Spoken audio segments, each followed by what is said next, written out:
spent spent last 3 years 3 years ago in Atlanta, and he was the interim coach after Dan Quinn was fired after 0-5 season. He Yeah. went 4-7 as the interim, and he was Atlanta hired Arthur Smith to replace him.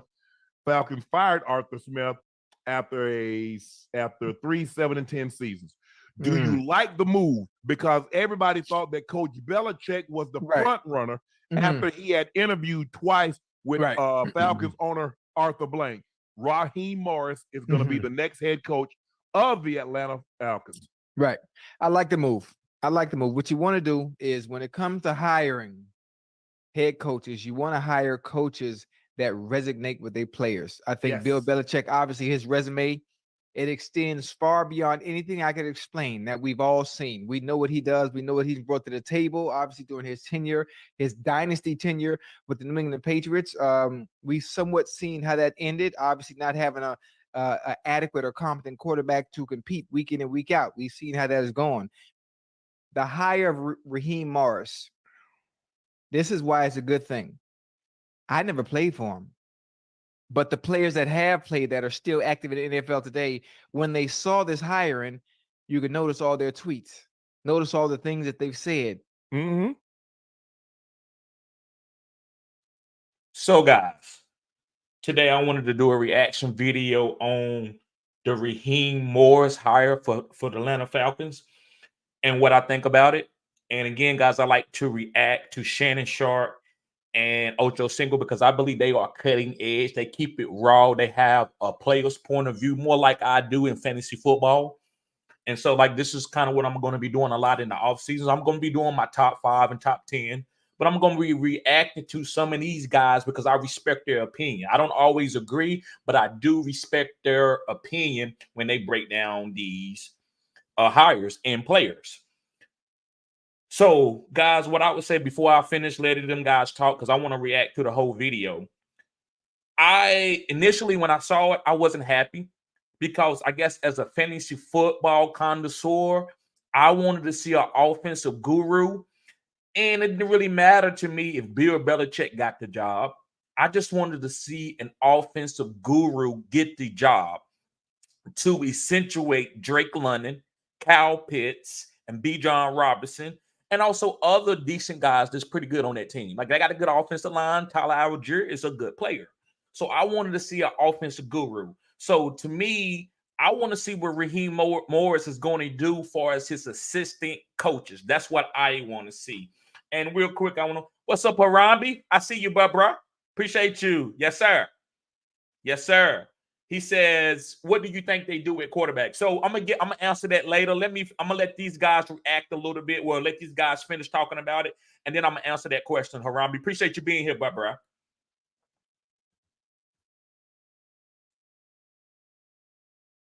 Jalen Ramsey being one of them, arguably one of the greatest cornerbacks to ever play, giving the high five and the signal that that defense, Jesse Bates and those boys are getting a good one. Right. That lets you know whether the hire was good or not. Not how the people on the outside think, not how the coaches around the NFL think, but the players that have to deal with these coaches on a day-to-day basis Mm-hmm. on the inside of that building. How do they feel about them? I think about it, this hire almost equivalent to that of Antonio Pierce with Yes. Oakland, and understanding how important he is in being able to not just be a leader of men, but a coach that the So, guys, I believe so. The defensive side of this ball, I believe it's a great hire for this defense. I believe it's going to help this defense out tremendously. Raheem Morris is a great defensive coordinator, always have been since he was in Tampa Bay. But what about the offensive side of the ball? And I believe later on, I think Shannon Sharp is going to address that. Kind of what Harabi is talking about. What you're going to do at the quarterback position. We know what you can do for the defense. We know that you can inspire the guys, but you can be inspired and go 7-7. You can go 8-9. That's not going to win you any division titles. So what you're going to do for the offense? This is the offensive league.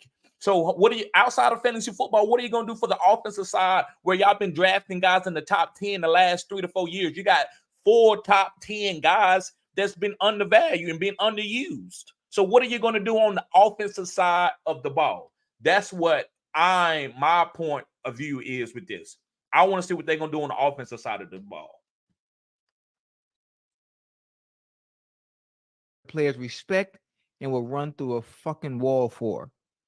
And I think that's what Raheem Morris is for the Atlanta Falcons. So I like the hire. I like it a lot. I like the hire also. You're talking about somebody that's very familiar with the NFC South. Right. He coached in Tampa. Remember, he had a tenure in Tampa for a period of time, even though that was a while ago as the DC for the Tampa Bay Buccaneers. And I think he was the interim head coach when John Gruden got let go. If I'm not mistaken, but I know he spent some time in Tampa. I know him a little bit, spoke to him a couple of times. I really like him. I think he's paid his dues. I think he's put the requisite amount of time in and given an opportunity to be a head coach again in this league. I think the other times were interim. So I really like Raheem. Wasn't he in Tampa? Didn't he take over for John Gruden and have a couple years in Tampa? If I'm not mistaken, I think that's the case. But he's definitely put the time in, won the Super Bowl as the DC at the Rams, coached Aaron Donald, coached Jalen Ramsey, coached B. Wags. Yeah, he was the head coach in Tampa from 09 to 11. Very familiar with this division. Like I said, coached in Tampa. Now he was the DC. He was interim coach. And when Dan Quinn got fired, so I like this move from Arthur Blank. I like this guy. I like Raheem getting another opportunity to be a head coach. Like I said, and plus ATL, y'all know how they get down. You know, they talk about DC Chocolate City. They can't mess with ATL. Yeah, we black everything. Black mayor. You know what I'm saying? That's how we put it down. But so yes, I agree, guys. That's a great hire for an African American to get that job, to resonate with the Atlanta fan base, to resonate with the black players that's on the team. Again, nobody's talking about what they're gonna do on the offensive side of the ball and those weapons that's been underused. That's the main point to me. Outside, yes, I think you could have found any solid defensive coordinator that could have bought this team up on the defensive side. But what are you gonna do with the weapons? If he goes out here and gets an average offensive coordinator, it's going to be a bad hire. And like I said, I'm not saying Raheem Morris does not deserve to be in the head coach, but why would you go out here and get a defensive guy when the defensive side of the ball is okay?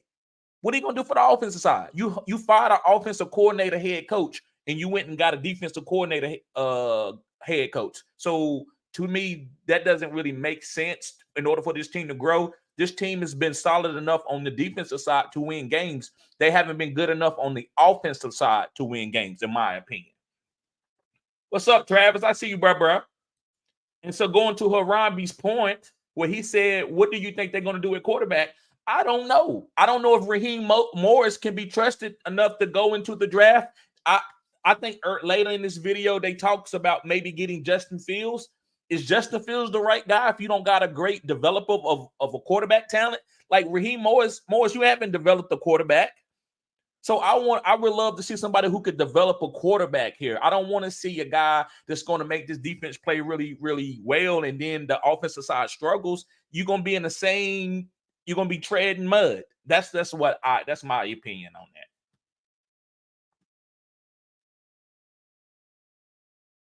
But I think go ahead. I think we have one issue that needs to be resolved, and you know this is a quarterback league. In order to compete, even in the NFC South, you're going to need a quarterback to compete with the likes of Drew Brees, obviously Bryce. Not Drew Brees. Drew Brees not there. I'm talking about Drew Brees. Derek Carr, man. Yeah. I'm well, it didn't take much to beat him. Baker Mayfield just had a really good year. Derek Carr, Baker Mayfield, brother Bryce.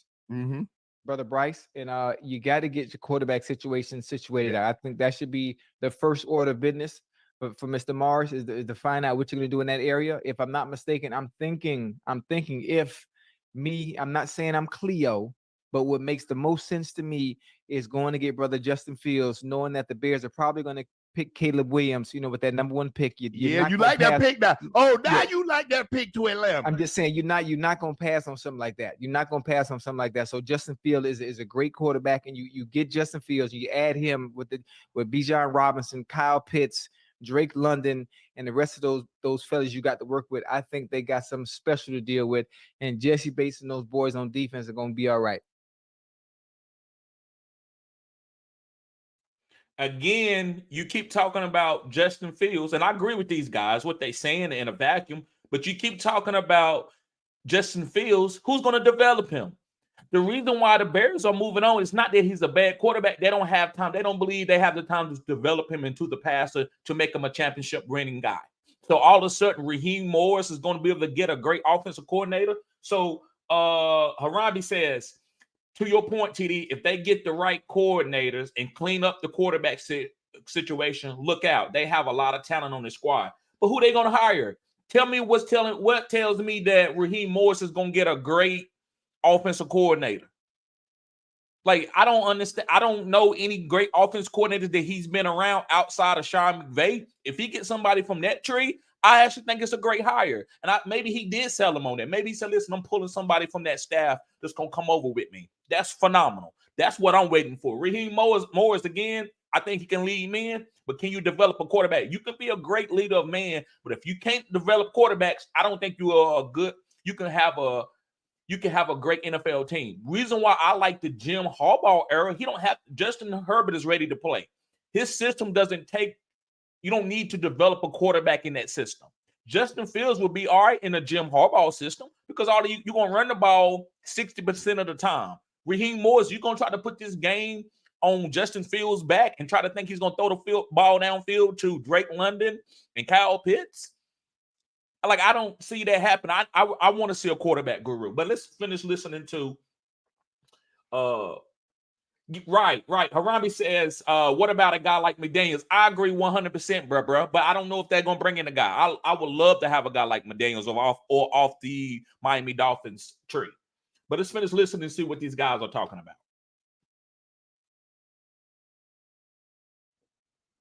Okay. Yeah, I like that. I really like Raheem. Like I said, I think he's great. I think he'll resonate. Like you said, I think he'll resonate with today's player. Yeah. But when you look at Coach Belichick, you look at his resume and what he's done. Am I a little surprised? Yes. For the simple fact, I mean, he does have 6 Super Bowls. He did have a winning record from 2001 all the way to 19? Right. That was it 2019, 2020. I think even after the last year Tom left, 2019. I think Tom's last year was 2019. And so basically from 2001 until 2019, they had a winning record. And he did a decent job. Now, the last couple of years, it wasn't his finest. I don't think it was his finest team building job. I think that's defensively they were but good. As a team, I'm talking about drafting players and putting them and putting them in position.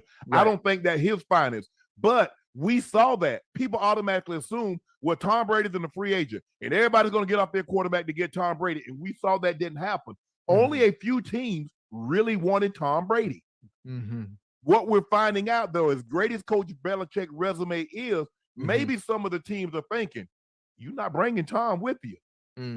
And we see a lot of your success was tied to him. Now, I'm not saying that's from me out on the outside, Ocho, looking in, but it seems to me because nobody else has been able to lead New England and have success, no matter where they went. It didn't matter where you went to Cleveland, you went to the Raiders, you went to Denver, you went to wherever. Now, Bill O'Brien did have some success. So I wasn't upset with them not hiring Bill Belichick. Bill Belichick is a good coach. I think anywhere you put him, I think he's going to be successful. I don't know if he's going to win another Super Bowl, but he's going to be successful. But I do know this: if they would have hired Bill Belichick, whoever the quarterback would have been, I would expect him to be developed at a high level. Even though Matt Jones wasn't, I believe that's one of the mistakes that Bill probably regret, and I think he wouldn't make the same mistakes that he made with Matt Jones, while he hired a defensive coordinator to be his quarterback coach, stuff like that.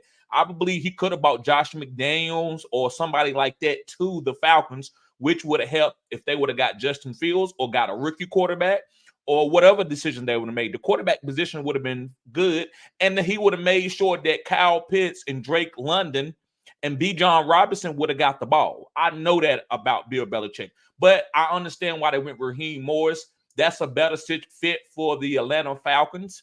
Atlanta Falcons, that is a predominantly African-American type fan base.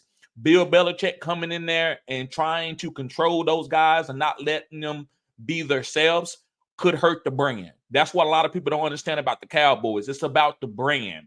Sometimes owners don't want to hurt their bottom line to win a Super Bowl, because you can look at the Patriots. They won a lot of Super Bowls, but they don't make the most money in the NFL because they just they don't have a lot of swag.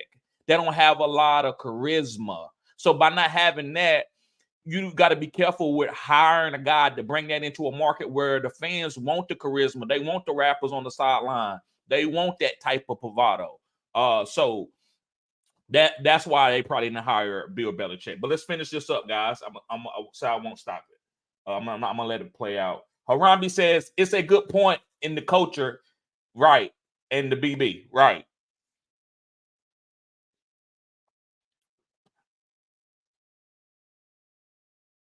In Houston, but not the level of he's the only one, because Charlie Weiss went to Notre Dame and didn't have success. I think he also went to Kansas and he didn't have success. So with the exception of Bill O'Brien, none of the other assistants were able to have the level of success but we saw a lot of guys.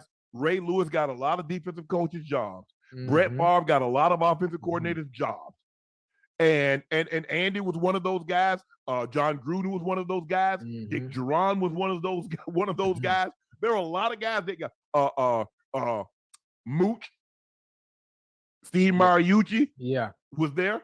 Hey, that's amazing when you think about it. When you think about it, depending on what coaching tree you're from and depending on what defense you might have been a part of, that the players are so good that you may have coached. You know, the skill and the talent is already there once you get to the NFL level. Yeah. The good thing for the coaches is the fact that you're actually coaching players that are already well developed. So what you're getting is the finished product. You're getting the finished product of players, and just being associated with them or being associated with, well, you being their coach at that specific position, you automatically get jobs down the line as if you're responsible for the talent you're actually coaching. Look at Ray Lewis. It's really just a finished product. All they're doing is executing the X's and O's. That's all. Hey, it's funny how that works.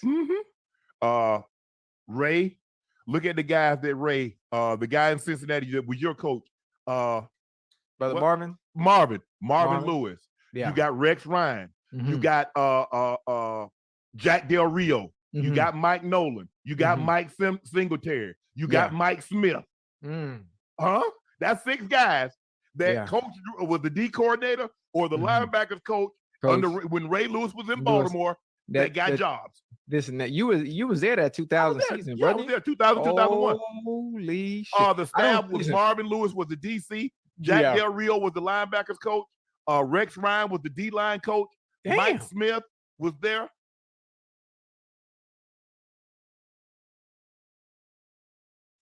So to finish up, guys, I agree what they saying at the end there. They saying that a lot of these guys that's getting head coaching jobs is because they have great players, and you can just be part of that situation and get a job because you are coaching a great phenom, a Ray Lewis, a Brett Favre, or Aaron Rodgers. Yes, those guys do get you coaching jobs.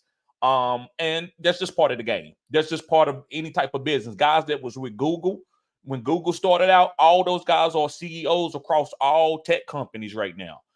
That's just how the game goes, and I'm okay with that. That's just how I go. I do believe that Tom Brady did help Bill Belichick and his coaches get a lot of jobs. But guys, to finish this up, I believe that, excuse me, my mic. I believe that Raheem Morris needs to focus on the offensive side of this ball. The defense is going to be okay. I don't care who they would have hired for the defensive side.